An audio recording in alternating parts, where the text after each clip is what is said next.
everybody. Good morning. Happy Nurses Week. Thank you. So this vent is new to me, but vents to me are kind of like cars. Like they all have blinkers, they all have steering wheels, they all have gas pedals and brakes. So I can understand the function of the ventilator. If I misspeak or tell them where the wrong blinkers at, Andrew let me know. I think Andrew's had a little bit more use actually working with the vent itself. But I can understand the functionality of it, the modes, and I can help with explaining all of that if you guys have questions. We'll start with going by a little bit of an overview with the ventilator itself, the connections, the features, and then we can go over the modes a little bit if you guys want to talk about that or have questions, and then we can go into actually looking it up and turning it on. So we got actually a few of them here. I'm going to grab this one just so it's a little bit easier to to show you guys.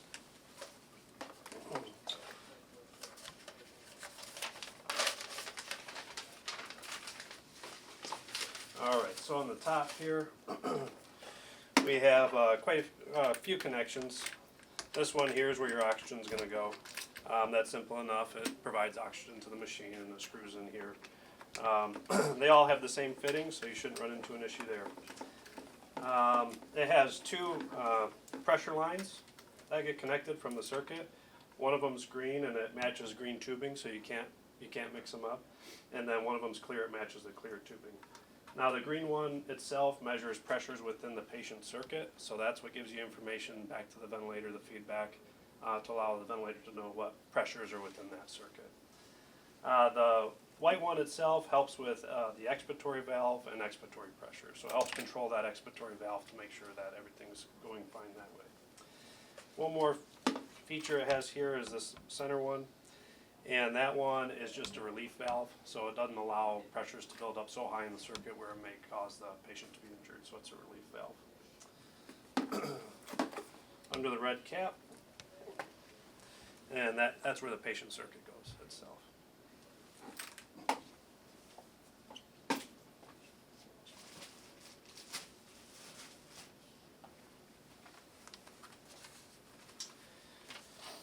Now this thing, when you initially turn it on, it does have a lot of kind of bells and whistles when it first gets started, and I know those, they make me, when I first turned it on, I thought, wow, what is this thing, what's going on here? And, yeah, well, I'm going to hook it up and turn it on for you.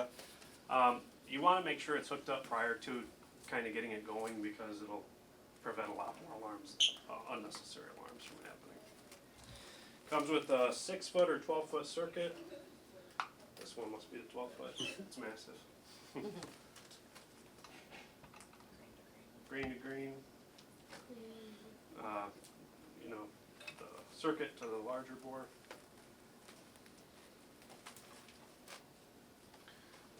And then clear to this one here. On the face here, we'll go over the front of the machine itself. We have LCD display. Over here is going to be all the parameter buttons. These are going to control things like the respiratory rate, tidal volume.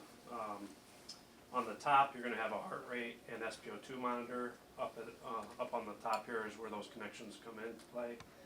If you don't use them, that's okay. You can put them on standby.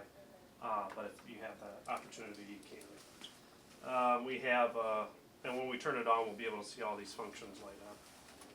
But this is where you're going to control most of those functions. And within those functions, you can control more settings, kind of fine-tuning the ventilator. So to get into those settings, what you're going to do is actually hold down the button, and then it'll pop up with a menu diagram, and you can choose from there. This ventilator itself works by a, they got a phrase here,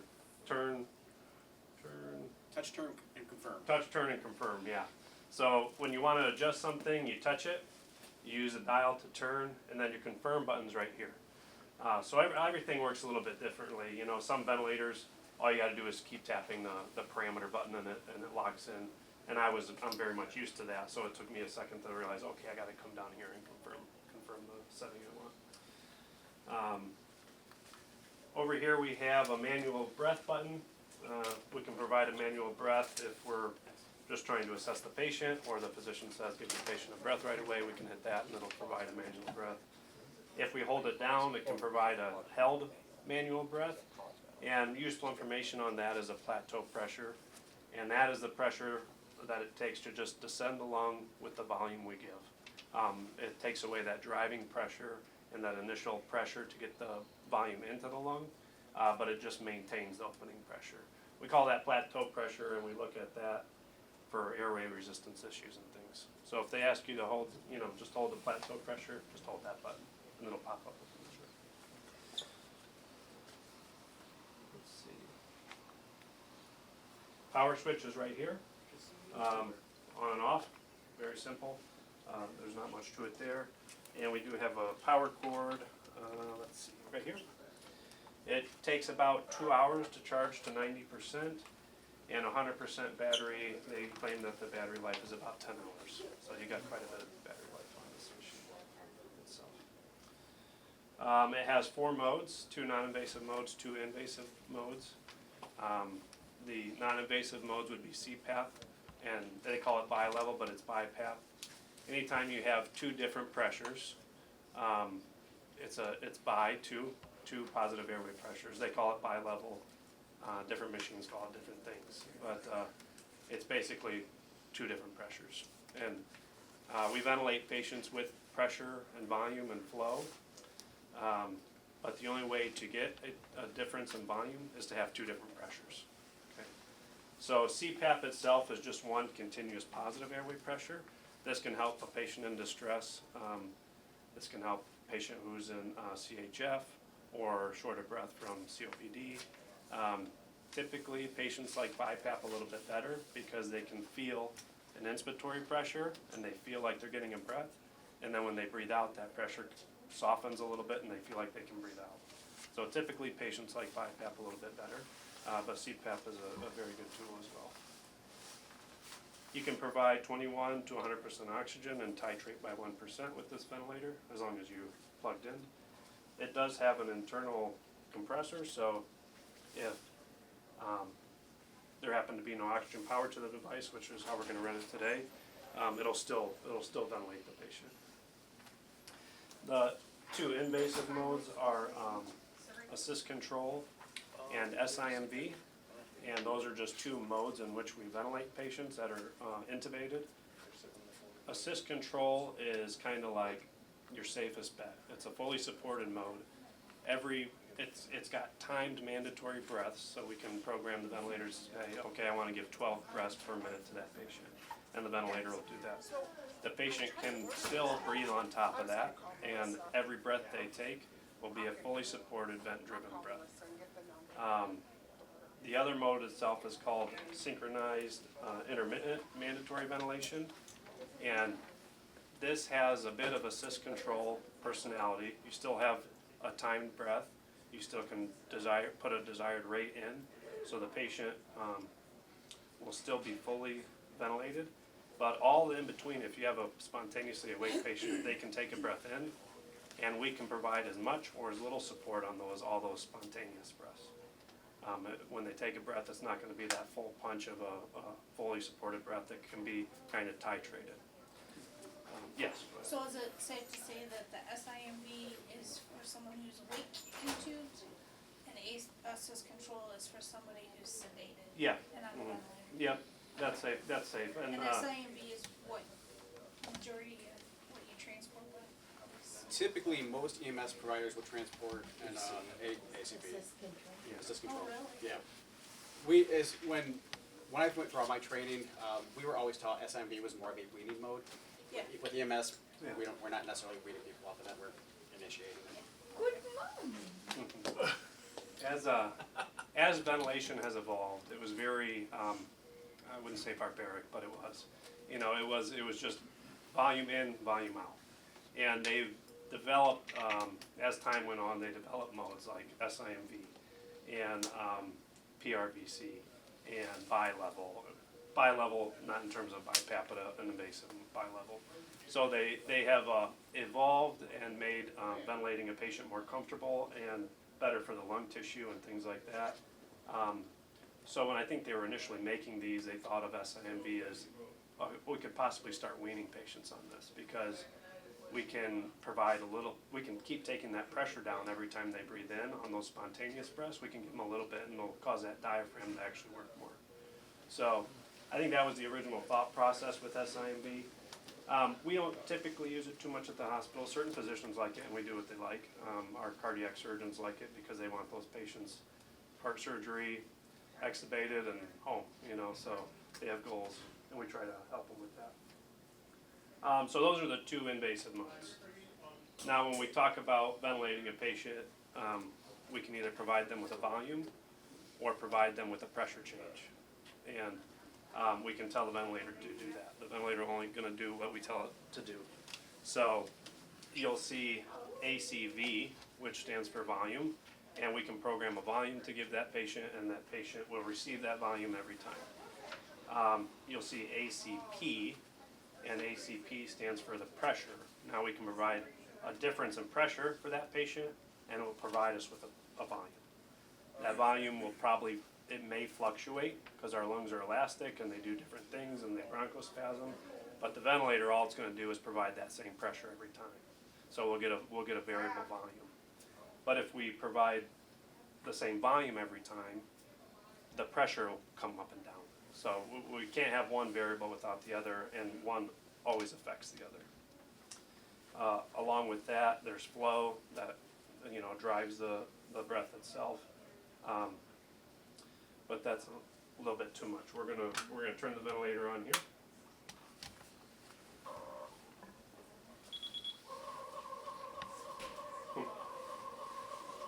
I think that's a funny noise when it starts up. Yeah. All right, you'll see some lights flashing. Let's see.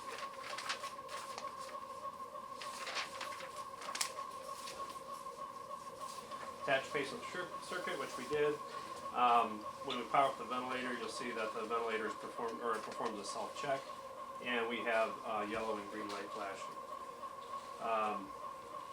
Now, when we hook up the patient, we have a start menu itself, and this is a little bit customizable. I'm not sure how you guys will set it up, but as this one is set up, when you turn it on, it'll ask you to select an adult, pediatric, mass CPAP. You can kind of set this up to initially start in adult, and it'll kick on as soon as you turn it on. But I think this is the way it'll probably be. So we're going to select adult with the green check mark. And now we're getting alarms right away. It won't alarm for a period of time when you initially turn it on. I think it's 2 minutes. But now it's trying to ventilate a patient, and there's nothing connected to it, so we got a red alarm. Red lights, we've got warnings here to help us to fix it.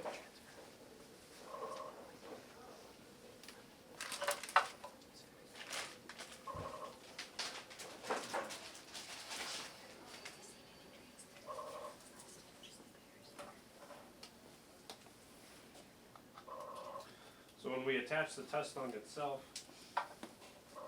now we've connected to a patient, and it's ventilating the patient, and you can see a lot of these alarms solve themselves once a patient gets hooked up and it's working properly. So we didn't have to do our Yeah, we'll go over that. Okay. We'll go over all that too.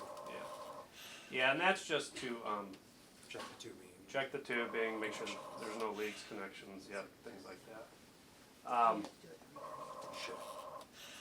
But if you need it right away, you don't have to do it? You don't have to, but ideally should, especially if you're pulling that right out of the packaging, to make sure that there's no rips, cuts in the tubing, anything like that. I've had it happen several times, fresh pack of tubing, and there's already a hole in the tubing. So I've had to switch it out right on scene. Yeah, it's a good preventative test. It'll help in the future if there was a problem with the device. It would be harder to catch once it's on the patient, as opposed to trying to catch it prior to being on the patient. In a perfect world, we wouldn't have to do any of that, and all the tubing would come perfect. And sometimes it just doesn't. So we have can you guys see the LCD screen? Yeah. So we're in assist control mode. Yeah. Tidal volume 450 breath is 12. Yep. So we're in assist control, FiO2 is 21. and then it's got a small V there, so we're in a volume mode. So when we're in volume, we're going to be setting a tidal volume, which is 450. Everything that's Where's my peep? Oh, there's my peep up there. Yep. See, I don't like where Right things here. are. Like, I feel like the peep should be over there. I don't disagree with you. I'm so used to things, you know, running a certain way, and it takes a bit of, takes some getting used to for sure. But everything in a solid number you see here is titratable. If we want to change the volume, oops, I clicked the wrong one. We gotta, the volume becomes highlighted. We can adjust it, and then I'm so used to hitting the button to confirm it. We gotta hit the check mark. Oh, I didn't hit it quick enough. Okay, so now we can adjust our volumes this way. We can adjust our rate if we wanted to.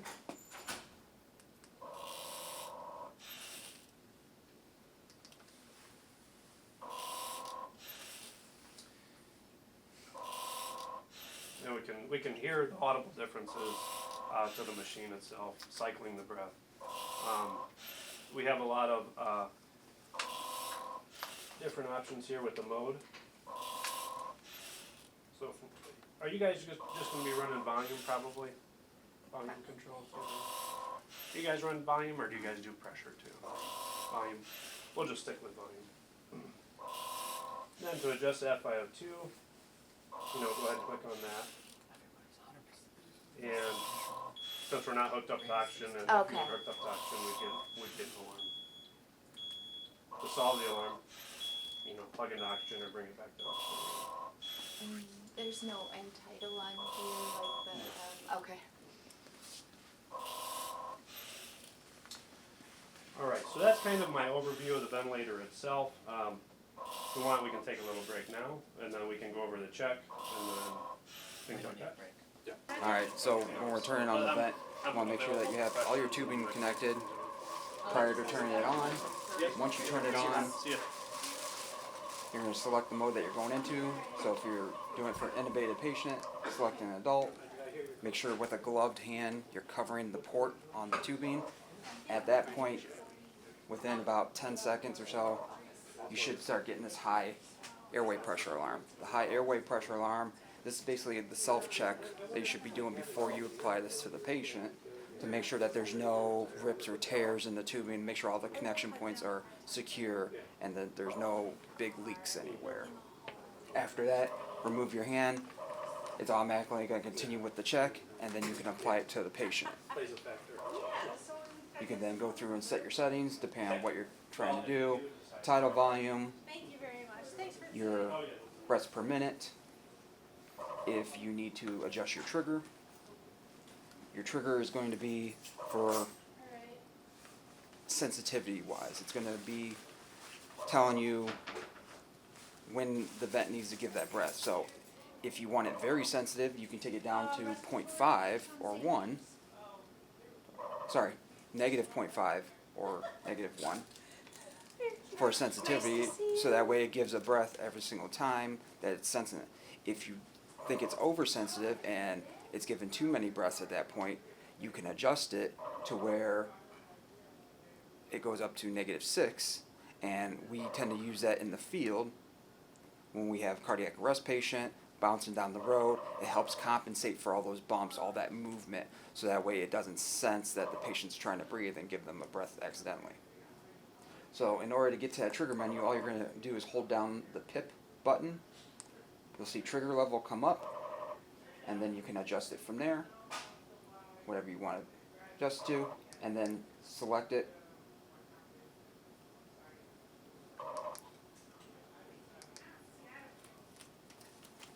And then after you've selected it, exit out of the screen, take you back to your normal screen. If you're wanting to put your patient on BiPAP, it's recommended that you do it from the start screen and go to mass CPAP. If you do not, and you start off in the adult, and then you come down here to mode and go to bi-level, the only thing that's going to change is the leak compensator will not be turned on. You see this little LC in the corner, that means your leak compensator is turned on. But here in the adult menu, you do not have the leak compensator. And if you move to mode in the adult menu and go to bi-level, that leak compensator will be turned off. So that will also cause a few more alarms for you, such as PEEP leak. So mass CPAP, go to mode, bi-level, select. Now, we're in our bi-level mode. You have our IPAP, EPAP. IPAP, you want to correlate IPAP with your inspiratory pressure, your tidal volume. Your EPAP, you want to correlate that with your remaining PEEP in the system. You always want to try and maintain at least a 5 or 6 gap in between those numbers, because the closer that you get, you're basically turning it into more of a CPAP at that point. A lot of the common pressures that we start with is 10/5, 12/6, but it all depends on the disease process that we're working with. So if we're dealing with someone with asthma, we might start off with the 10/5. But if we have someone with the severe CHF, then we might look at 12/6 or maybe 15/10. But all we do is we just come to this area, highlight the IPAP, put it where we want, scroll down to the EPAP, put it where we want, select it, and we're good to go. The breaths per minute is obviously going to be based off of your patient. Comfortability wise, if your patient is not accepting it, maybe this is the first time that they've been on the mask, they've never been on CPAP before, BiPAP, and they're having high anxiety, maybe they're claustrophobic. Now we can look at adjusting this. If coaching is not working, we're trying to coach them through it and it's still not working, we can come down here to where it says rise time. Rise time basically is saying how long it's taking the machine to get up to that pressure for that patient that they need. We can take it down from the 3 that it normally starts off at, and we can take it down to 1. So that way, within that 1 second time frame, it's getting to that pressure immediately. A lot of times, just making that simple adjustment will help comfortability-wise with the patient accepting the BiPAP. If they're still struggling with it, then we can look at the trigger. So the trigger, like I said before, that's more of a sensitivity. How hard they're having to attempt to take that breath in order to draw in that air, get that pressure up. We can take that down to that -1, -0.5, so that way they're not really having to fight as hard to get that air in. After the patient stabilizes, after the patient begins improving, then we can start readjusting the rise time, the trigger back to their normal limits, so that way the patient can readjust and get back into that homeostasis. Make sure that you do set that FiO2, set it at 100. It does come preset at 21%. So take that one up all the way to 100 and make sure you confirm it. If you do not confirm it, you see what it just did there is it took it right back down to that 21%. So you gotta take it up, hit the green check in order to confirm it to make sure that it's set in the system. If you're trying to get to that rise time menu, you have to hold the breaths per minute button. And that'll bring up this menu. Right below it, second toggle down is rise time. Select it. Take it down to 1. And then all your parameters down here have now been changed.